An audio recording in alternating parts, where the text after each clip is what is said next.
Oh, there it is. Yep, there it is. There it is. God, There it is. Jack in the Box commercial. There it is. There it is. Because you're not subbed anymore. You're getting ads if you're not subbed anymore. If you're on YouTube, thank you for watching this. Just making one last live tweet while we're live so we can go and tell people that we're live. I didn't know Jack in the Box was still a thing. I saw a commercial for that on your thing. Yeah, there's a lot of Jack in the Box. The Jack in the Box right up the street from our place. And they were on their social media team is whoever does the Jack in the Box voice for the Twitch. Whoever does it does Twitch for them. They were playing video games today. TightSpot's Lounge.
Man. Yeah, I'm here. I'm just Okay. I'm here. Really quiet. I know. I'm getting one last hope that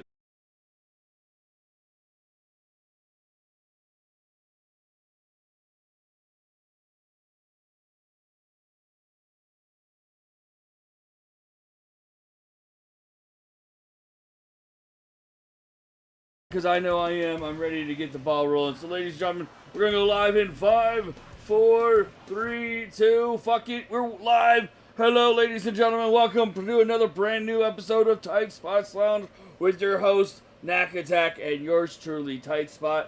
What is going on, Knack Attack? How you been? How's it been? We've been gone for 3 weeks. Somebody had to go to the beach and he didn't like it. He didn't care for the beach. He hates the beach. His family makes it insane for him. But we are live. That person's not me. I don't have a family.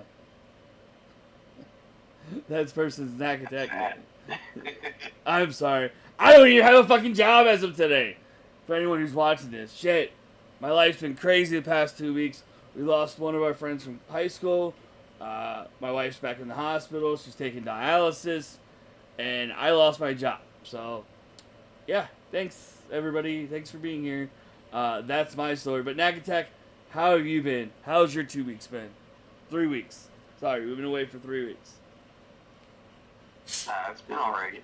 Sorry, my voice is just a little wonky. And I'm in the Northeast in Pennsylvania, so we've been dealing with this Canadian forest fire shit, and it is definitely as bad as they've been showing on the news. Hasn't been as bad as New York as it was in Pennsylvania, but Wednesday this past week was pretty bad. I've been masking outside and stuff, but I don't know if it's that or if it's just something else. So yeah, I don't know, water, man. so we'll power through here. I have no clue, man. That I've seen the videos of that. And I'm like, how the fuck is Canada burning? What is going on? Like, why are we going through this shit again? We have the California Not a single wildfires. mention of climate change when they do weather forecasts locally. It's just they just act like, oh yeah, the forest fires, it's normal, totally normal. Just it's so frustrating. We're so fucked as a society. The world is burning and we don't give a fuck. We worry about ending the world by taking away abortions and drag queens. We want to take away trans rights because we're fucking horrible human beings. Fuck off, idiots. Fuck off. I'm sorry, we're going hard the rest of the way on TightSpot's Lounge forever the fuck we are. How long are we going to do this? Because I want to fucking say, fuck you, Trump. Fuck you, Republicans, for being douchebags. Fuck you, Democrats, for not doing shit and pushing those Republicans to the side and getting them out of office. You know, that's where I stand on this shit. If we can't fucking agree as a society, Two sides of the same coin, man. as a society, we're being fucking dumb, then stop. You shouldn't be a fucking government official if you can't get shit done. Alright? And without spending money, you're not going to get shit done because we've been fucked up since day one, okay, as a country. That's it. That's all I'm going to say. But we're going to talk about two movies that were fucked up when they came out. You know? They were considered twisted, according to Twisted Pictures, since they were brought out by Twisted Pictures. And the society... It was right in the front. They let you know. Yeah. And we're gonna do. We planned on it now. The next episode is gonna be 3 and 4, so we're gonna do that in I guess 2 weeks. I don't know. We're talking about that at the end of the line there. But Dirty Casual, thank you for the lurk. I bet you're gonna go live and grind on some of the NBA. All right, do that. I'm having trouble with MLB, and I'm not getting my packs from Twitch, and I'm pissed about that. So we're gonna figure that out later on with what's going on there. But I think I fucked it up, and it's not gonna let me get Twitch packs for some reason. But we're here to talk about Saw 1 and 2, then Saw 3 and 4, and then we'll decide what's going on. Lurking hard, the Knack Attack. Yep, Knack Attack's there. He's here live right next to me, as you can see over there, and I'm right here. But Knack Attack, where do you want to start? I know you didn't get to watch the movie since you don't own them right now on DVD or anything like that, even though I sent you a link to get it for $12.99. I experienced them in a different way. I found the scripts online. I read the scripts. Yeah, how was that? How did that go? Talk about that experience. That was good. The ones for Saw 1 and 2 were basically the shooting scripts because they were very close to the films. They're Lee Winnell and James Wan are very good scriptwriters. That first film is a very solid script, and even that second one that Lee Winnell did with Darren Lynn Bowsman was really good. I enjoyed reading the scripts. It was a different way to experience the tale. Yeah, and we got some biddies. Thank you, Dirty Casual, for the 100 bits in the chat. I don't know why my alerts don't work on here. I don't know what happened, but fucking, I don't know, Stream Elements fucked everything up. So, thank you, Dirty Casual, for those bits. They mean a lot. Love you. But yeah, that's interesting. I mean, I never would have thought to do that like that, to read the scripts, but since I have the movies, no alerts. No alerts. Jesus. But yeah, the movies, okay, so I'm going to tell you this, guys. I watched them both again.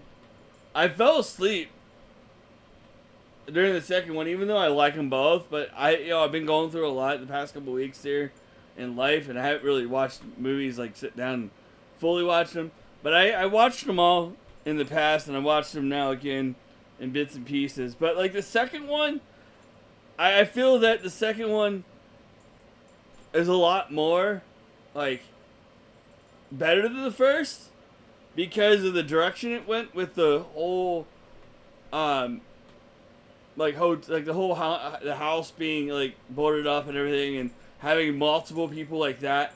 I mean, the first one, in a way, it was a typical sequel. It was everything the first one was, but bigger. Yeah, that's so true, because in the first one you're just focused on the two guys and Zepp, and then also you have people that aren't in the traps, but they're encapsulated in a trap when they're in the the office or the sanctuary of Jigsaw, or of Yeah, so you're following police officers as well as the people in the trap as well. Yeah, just like in the first film. Yeah, like in the first film, but like in a different format, because Wahlberg's character's trying to find his son, who he thinks is trapped in the house, which was trapped in the house, but it was filmed, it was already done, and like Amanda's hiding out in the old yeah, and just John's sort of getting into it, but there's obviously going to be spoilers because these are definitely older movies at this point. Yep. And I think Saw 2 definitely had one of the best twists out of the whole series. Mm-hmm. Even the way it was portrayed in the script was really well done too. It was a good we gotcha. Yeah. And the reason it works so good is because you're experiencing it the way the police characters are, and we're learning everything just as they are. That's why it works so good on the storytelling point. Definitely, I agree with that. But like the whole series is fantastic, because you think towards the end of the second one, you're still wondering, where did Dr. Gordon go? Because he supposedly escaped from the bathroom in the first one. And you don't even know until later down the line, if you guys have seen the movies, what happens with him. Which is interesting. That's all 7 pretty much. Yeah. Which is interesting. He gets name dropped now and then throughout the series, but like, I don't know if Carrie Hughes just didn't want to come back or whatever, or like why they just couldn't bring Dr. Gordon back into the storyline. Mm-hmm. I don't know exactly what happened with that, but it was kind of weird that character was just kind of forgotten until very late in the series. Yeah, that was interesting. Also, oops, hold on. Did not mean to do that. Oh yeah, he's live. Duh, Dirty's live. That's why he came in and lurked in our channel. Thank you, Dirty, for that. And I didn't mean to lose Nick there. What I did, because I'm an asshole, and I went over to see why the hell Dirty was lurking instead of watching. But that's what he's doing. He's actually live playing NBA. Which we were. He wanted to play a game. Yeah, he wanted to play a game, and that was NBA. He's doing the Jigsaw voice. I want to play a game. Yeah. Hello. I like to play a game. And I tell you what, these two movies. TightSpot's, you like sports. You believe sports is part of life. I also like sports, and we'll play sports now. What the fuck? Wow. Well, like, okay, so I was supposed to have an item for this show, for this episode, but unfortunately, my original version of something got stolen. So, for our next episode, we'll have a little guest, and we'll see what happens with that once it comes, because Danya bought something that was for this in particular, but also because she wants me to have it. So, we'll see when that happens. Let's take everybody back in time real quick. Yeah. Was it 2003 when Saw 1 came out? 2003, 2004, yeah. 2004, 2003, that area. Yep, go ahead. And that thing just hit everybody by storm. It was like a surprise hit. I mean, like, very low budget, made a ton of money. I mean, like I said, the script was very good. This was like James Wan's first film. Mm-hmm. And we obviously see, I mean, it's not as refined as the stuff he's doing now, but you definitely tell that guy had some talent directing. Definitely. And it's interesting because with the whole shit, hold on. Let me get the movie up here on my phone, sorry. Not the. Yeah, and it was a nice twist on the I don't know if I would really consider the first one a slasher movie, but it was, I mean, the second one definitely went deeper into that territory, but it was definitely a twist on the genre. It was. Having a killer with a very deep backstory, and also making it so the victims were the ones who were basically killing themselves. It's a lot different than Scream or seeing Jason and stuff like that. So it's a very, very creative take on the genre. It also started what everyone refers to as torture porn. And yeah, I kind of get that, but I think, especially as this series went on, I thought the traps and stuff became kind of boring, and the more interesting stuff dealt with the cops investigating who Jigsaw's apprentices were, who his accomplices were. The stuff with Hoffman, that stuff was way more fun as the series went on, rather than, like, I was bored to tears just waiting for the set pieces with the traps to get over with, just so they could get back to the other story, the main storyline. Well, I don't know how you feel about that as the series goes on, but I mean, I like the way it went. I like the way the series has gone. He has executive produced all of them, mostly. I've seen, like, I was looking through his, like, he was the executive producer on Saw 2, Saw 3, Saw 4, Saw 5, Saw 6, Saw 7, Jigsaw, and Spiral. So he's he still was getting money from these flicks, and good for him. yeah, but he's the executive producer for Saw 10, which comes out later this year. He's in Tobin Bell's pre-production. supposed to be back in that one. I haven't seen Spiral or the other two, so I don't know how they're going to bring him back, but it's always cool to see Tobin Bell and stuff. I'll be interested to see that. He's also the producer for Mortal Kombat 2. He's the producer for Salem's Lot, Knight Rider. In development, he's in pre-production as producer for Megan 2.0, Dead by Daylight, Aquaman and the Lost Kingdom. So James Wan is doing a lot. He's also the post-production. He's the producer for Nun 2, and then Insidious as well. Red Door, which is another one that's coming out. So he has a lot of products. They're doing a Dead by Daylight movie. That should be fun. Yeah. Especially if Wan's involved. Yeah, it's a film adaptation of the video game. Should be interesting. I know, guys, we're going a little dark in my room. I know it's I need more light. My fault. Let me turn on the light so we can talk more about Saw. I'm just in the dark because I feel like being in the dark. It's gonna be like the opening of both these films. We just start in darkness and then bright light as we wake up. Ah! I didn't plan on Although that. I will say my comment about the traps, like the second film, that stuff was still cool and interesting. Mm-hmm. And the Venus flytrap, the syringe pit. Yeah, the one where you had to put the arms in the where the blades are. Yeah, that one. Yeah. That was part of the charm of the early films, is how simple the traps were. Like, by the time you got to part 5, there were like these giant, like, huge machines, and it was like, I'm kind of not really believing this guy or Hoffman or whoever was able to do all this stuff anymore. Like, I can believe like I could put a guy in a room full of barbed wire and glass and shit and create a trap that way, but when you start getting giant pendulums and big furnaces that have giant doors that clamp and stuff, it's just it series gets a little crazy towards the end. Yeah, I mean, you definitely see that in a lot of the movies going forward. The traps are interesting, but like they don't like they're like done by one person. Which comes to the fact where I think Saw 10 is going to expose a lot of that possibly later on. I don't even know what's going to happen in the new one. I haven't really looked into it. I've been just waiting to see like an actual trailer that's out on TV, but there's not much out because it's not. I don't think it's coming out until the fall. I think they're still filming and stuff. So, plus these things are more fun if you go in blind, especially if you're a fan of the series. Yeah, they definitely are.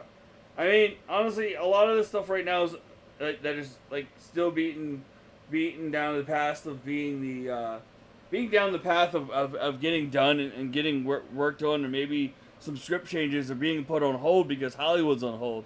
I mean, the writer strike's going on still. I think they still want more money, which we all deserve more money.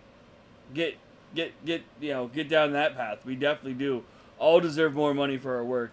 We deserve a higher minimum wage. We deserve a better lifestyle, but we're not getting that. That's another topic for another day. But these movies, every win by these unions is a win for everybody. yeah, but they're not even winning yet. They're not winning yet. They're far apart, and that sucks. I mean, just today, Young Rock got canceled. For anyone who watched that, I didn't really watch it. Jesus Christ, that's still on? Yeah, it was season 3. It was into season 3. What? I thought that was like a one and done season. Nope. Of course, I haven't watched network TV in I don't even remember how long now. Yeah. Yeah, it's not it's not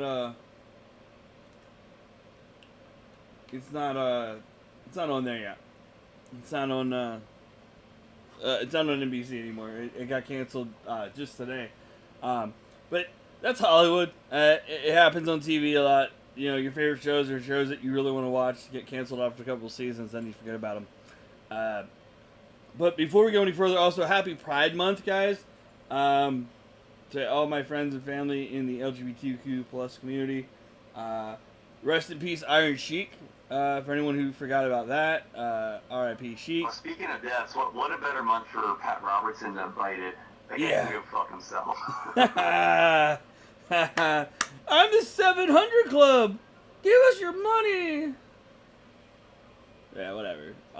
Yeah, Pat Robinson passed away. Don't care.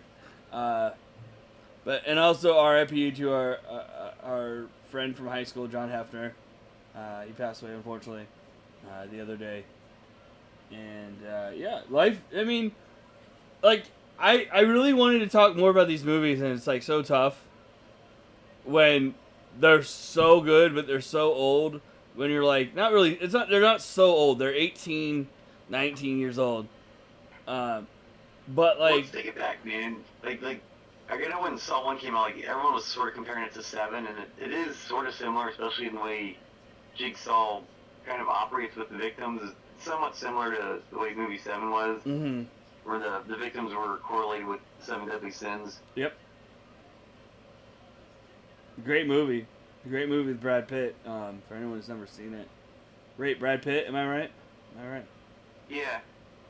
Yeah, he said. Unfortunately, Kevin Spacey's in it, but he's the villain, so I think it's still okay to watch it. Yeah, I'm gonna tell you this: like Brad Pitt has had a whirlwind of a career as an actor. If you look at it, he's gone from Meet Joe Black to like 7 to being in Deadpool as a cameo, and doing Bullet Train, which everybody loves, which I haven't watched yet. Have you watched Bullet? That was good. I haven't seen anything about it though. Yeah, I think it's on Netflix or something like that. Maybe one day we'll touch it here on TightSpot's Lounge.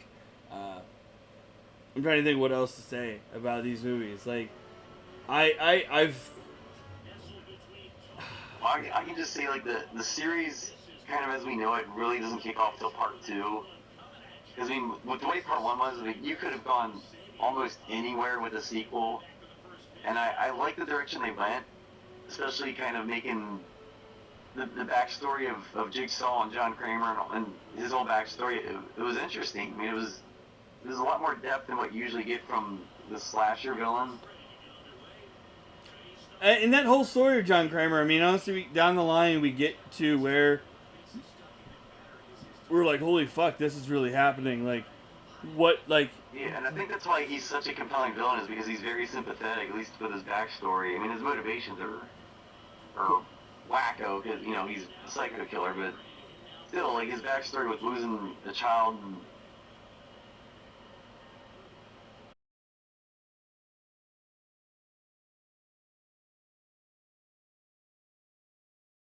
he experienced to...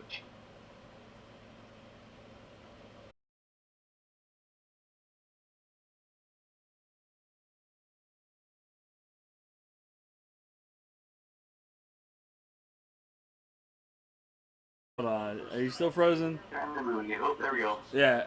Alright, hold on. Let me try to bring this up here. That you are there.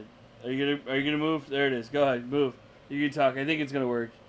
Yeah, it works now. I don't know. Discord's being son of a bitch today. Like always. But yeah, I mean, everything about these movies, they compel you to, you know, kind of look like John. At John is a semi-hero, but also a very dark villain when he's, you know, putting these people in these traps. But like, Hold on. He's definitely not the hero, but he's sympathetic. Yeah. And you're supposed to like root for the people in the house, so that Carrie Hughes or the other guy in the bathroom kind of Adam and Dr. Gordon. Adam. I'm sorry. But yeah, like Leigh Whannell. Yeah, Leigh Whannell. Yeah, the guy himself who puts him as a character in the movie, which you think you're gonna think that okay, he's gonna get out. Carrie's gonna Dr. Gordon's gonna get out and find somebody to help them both so they can survive. But in the second one, you find out Adam's dead. Adam's chained up still in the room where Jigsaw John was laying down on the ground the entire time. If you didn't notice that until the end where he got up and moved, which is a cool kind of twist for this movie that's been out for 18 going on 19 years. For anyone who's ever seen it, who hasn't seen it, go see it now. It's on your paid subscribing, like for Amazon and all that. But they live up. I honestly say they live up. I think if I was in a different headspace, I'd say more about this stuff. But like the headspace where I'm at is like, I wanted to do so much more with this stuff. Like I wanna like. Saw 1 is definitely a little rough around the edges, but that's because it's low budget and it's new filmmaker at the time, James Wan. But like I said, that script is very solid. Yeah. I mean, the movements, the script in general is straight and to the point. I think that's what they were trying to do with this horror film. Be straight to the point, but also have like darker hitting meanings, so they knew they knew they had more in their head if this wasn't going to succeed, which I don't think Saw, like, in all honesty, I think it came right at the right point for cinema in the horror slasher / like thriller genre, because you're like, they needed something. That genre in that time. It definitely rejuvenated horror. Horror was basically dead at that point. Yeah, it did. Yeah, it did rejuvenate it, and it could have been so much more. The genre of horror could have been so much more if they weren't just like putting out the same sad sap teenage horror films that they were putting out during that time period that people were eating up, or. But unfortunately, they kind of learned the wrong lesson, and then we were getting a flood of Saw knockoffs. Yeah. Like Hostel. Yeah. Hostel probably never would have made it to theaters if it wasn't for Saw, and there's another one called Captivity that bombed. There was a bunch of stuff like this that came out around the time. But you know what? At least Saw did it right.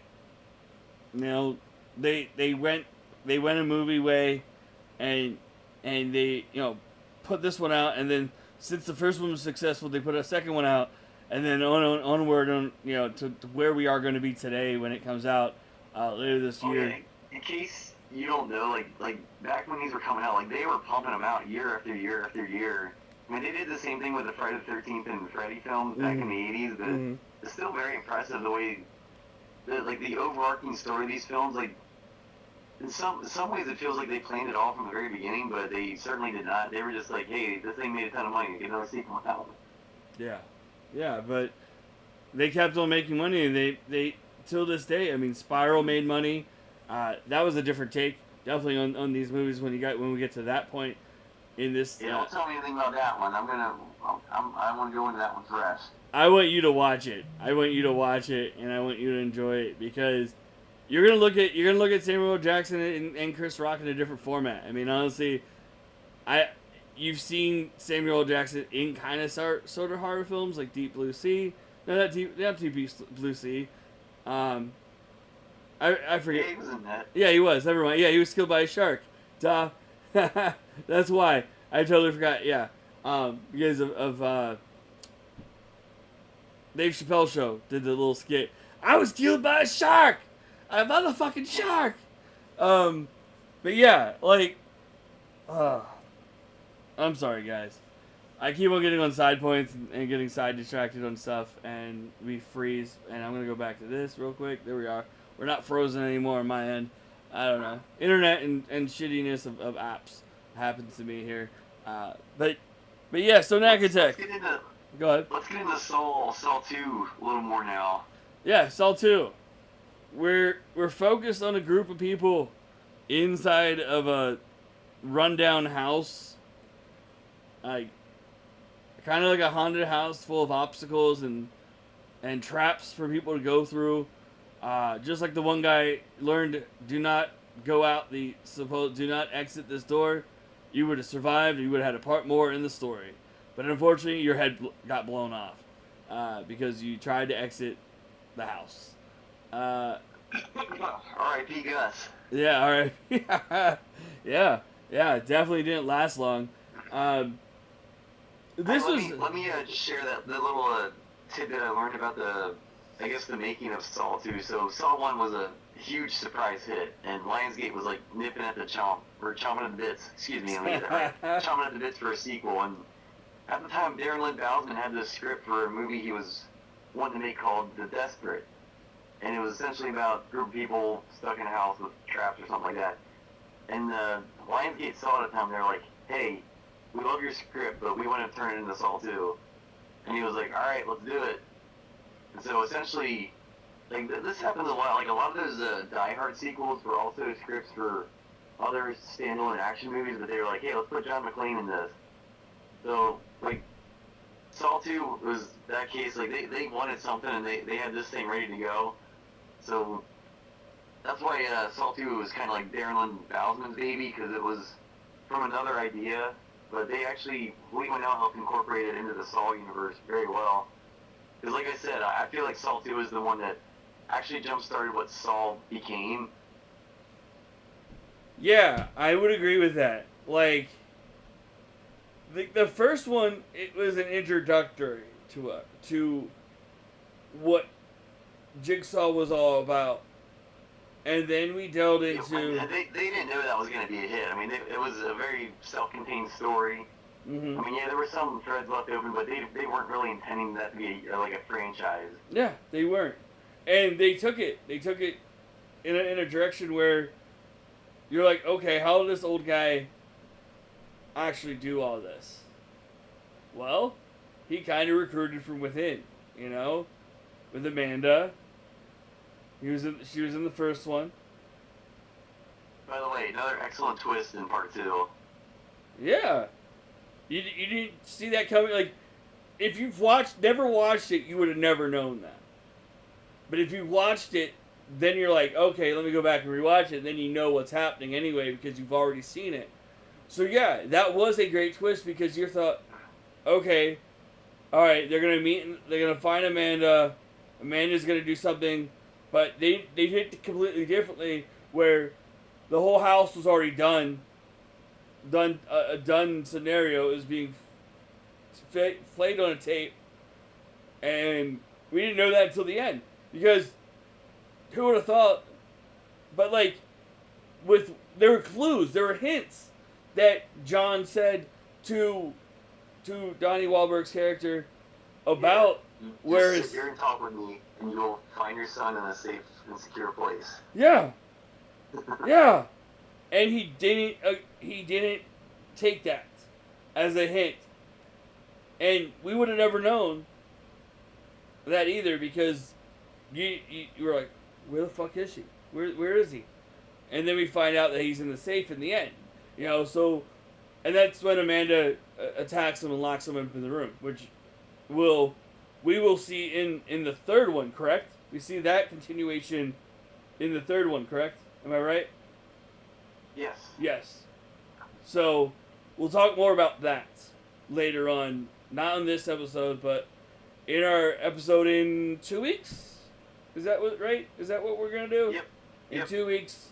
So, on the 23rd of June, we'll be back. Hopefully, we'll have good news about a job for me. Hopefully, Nagatak won't have to worry about the beach. Hopefully my wife's better by then. About it. You keep bringing it up. I know, but I'm sorry.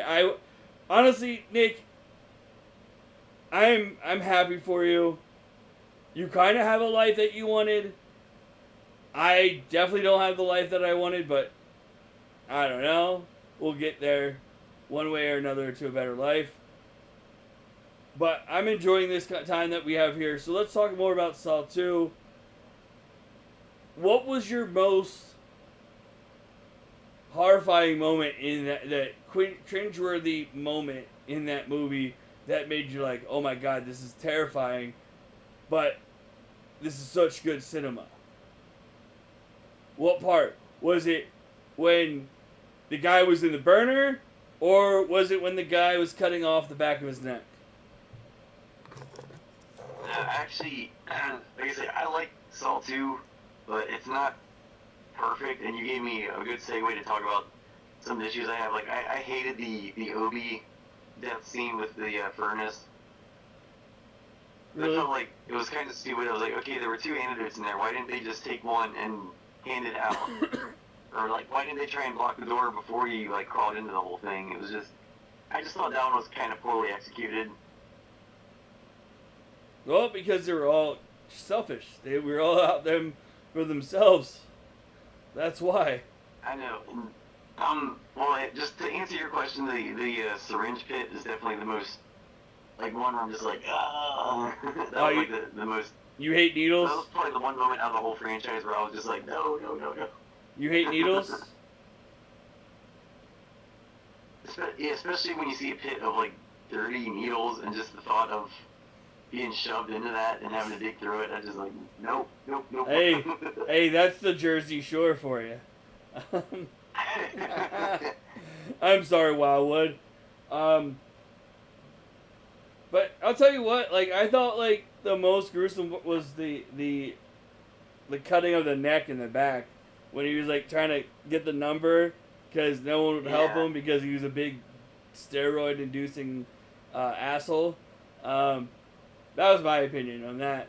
But yeah, I hate needles too. But that needle pit was kind of like, wow, like that kind of reminds me of a pit of needles that you had in Mortal Kombat, which I don't like. Wasn't really needles, but it were like spikes sticking out of the ground. Like spike pit, yeah. Yeah, but like when she got out of the how Amanda reacted when she got thrown in there was ridiculous too. That. I'm like, she's like squirming around, and, and all the needles were still like, inducing into her, and then she came out of it with needles sticking out of her. I'm like, God, this is awful too, like, but like, I did like that moment also really helped sell the twist at the end because you're like, well, there's no way she's working with Jigsaw because of all the shit she's going through. Yeah, I'll tell you what though, I did buy them a long time ago. And I think they're still where they are on the shelf over here in my apartment. I bought they're like, remember the movie, not in the 1 or 2, but in the upcoming ones, the nail bombs that they had? In part 5. Yes.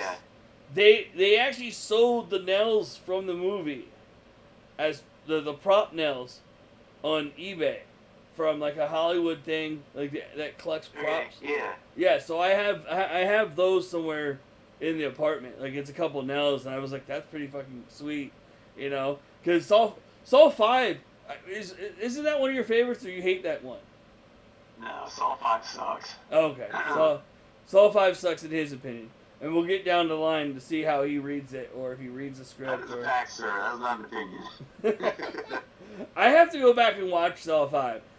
The first two are the most memorable ones for me because they started the franchise. The other ones, I could pick and turn into them. And I know like Saw 3 or Saw 4 involves Amanda and a husband and a wife. 3 is my favorite. 3? Which one's 3? Which one's 3 before we go any further? Since that's the next one we're watching. That's the one with the pig trap. Yeah, with the judge. Yep. Yeah, so that's the one with the and mom. That's also the one where we see Jigsaw die. Yeah. Yeah. So yeah, we see this one because this is an interesting one where you see a glass jar of wax get covered, a tape getting covered, and yeah, All that shit, man. All that, we're getting deeper into the series we don't want to in this episode. We want to wait until next episode when we touch 3 and 4. But I'll tell you what.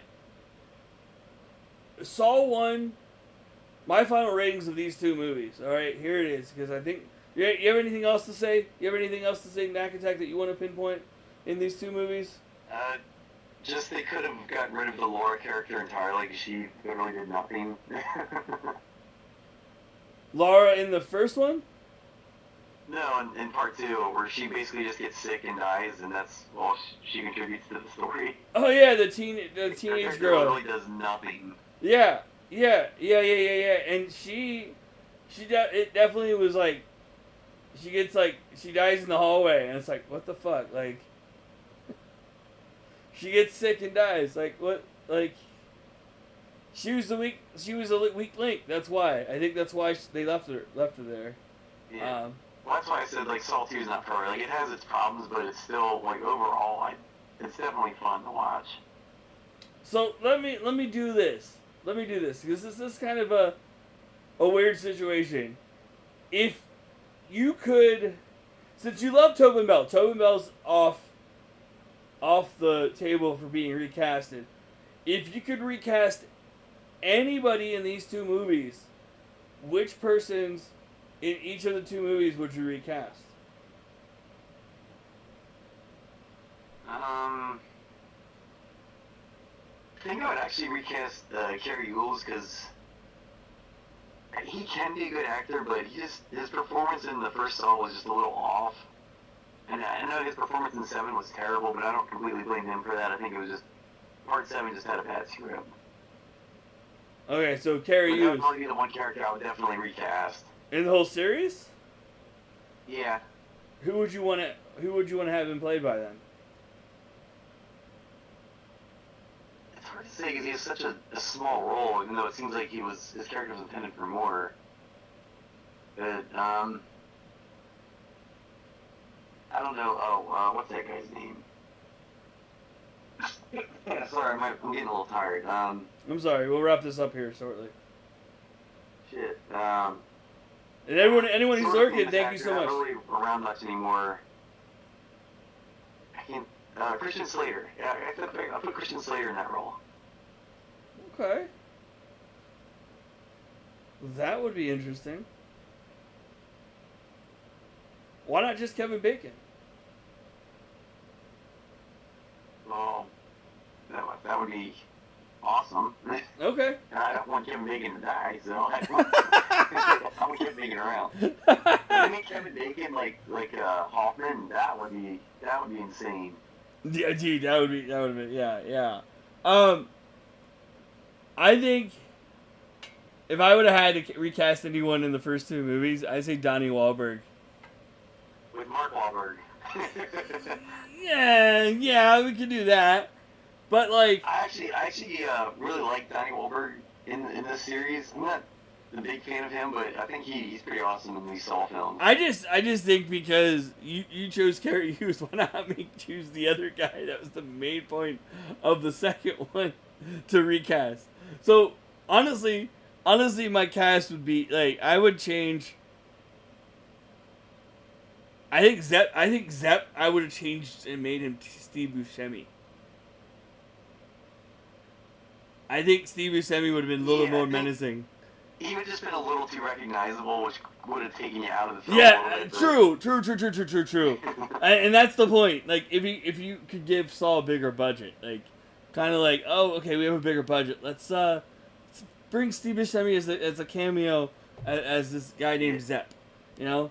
I mean, you could maybe make the same argument with having Christian Slater, but I think Christian Slater's star is kind of fading early 2000s a little bit, so it wouldn't have been quite as jarring. Or Steve Buscemi was actually on the rise at that point.